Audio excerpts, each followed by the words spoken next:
આજે અમદાવાદ ખાતે લપકામણ મારા ફામે મારી દીકરીના પ્રિયાંશીના લગ્નમાં આજે 3 દિવસથી જે આ લગ્ન ચાલી રહ્યા છે, આજે ઉત્તર ગુજરાતથી અમારા સદારામ સેવા સમિતિના નવઘનજી ઠાકોર, મંગાજી ઠાકોર ડેર, વિનયસિંહ ઝાલા સોનસર, ડૉક્ટર સાહેબ અમારા મનોજભાઈ સાથે આખી ટીમ એમને આજે દીકરીના પ્રસંગમાં એમને મને રજૂઆત કરી કે ભાઈ બાવાભાઈ, આજે ક્ષત્રિય સમાજ ઉત્તર ગુજરાત માટે તમે જે આટલું બધું અમારા માટે કર્યું છે, તો આજે અમારે સમાજે તમારી દીકરી માટે મામેરું લઈને આવવું છે.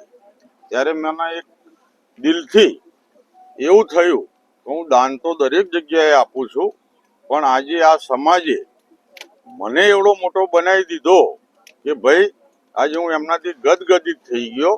આજે અમારા ચંદનજી હોય, બળદેવજી હોય, આજ બધા સાથે મળી આજે ઉત્તર ગુજરાતમાં જાગીરદાર હોય કે 42 સમાજ હોય, આજ બંને સમાજને ભેગું કરવાનું જે શ્રેય જઈ રહ્યો છે ઉત્તર ગુજરાતથી, કે આજે આટલા વર્ષોથી આજ બંને સમાજ ભેગો થઈ અને મારી દીકરીના લગ્નમાં આજે રૂડા અવસરમાં મામેરું લઈને જે પધારી રહ્યા છે, કદાચ મારી પેઢીની પેઢી જશે તોય હું આમનું ઋણ નહીં ભૂલું.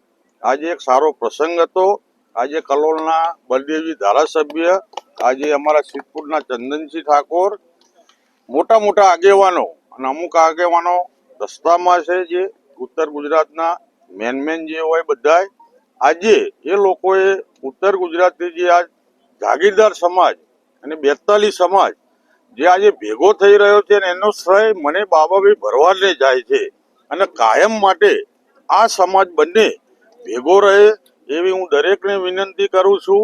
અને સાથે મળી ભેગા રહી સમાજનું ઉત્થાન થાય, સમાજ ભેગો થાય, સમાજ આગળ વધે, એના માટે બાબાભાઈ ભરવાડે જે પ્રયત્ન કરવા પડશે તે હું પ્રયત્ન કરીશ. હું સૌનો ઉત્તર ગુજરાત સદારામ સેવા સમિતિ આગેવાનો સૌનો આભાર માનું છું. અસ્તુ.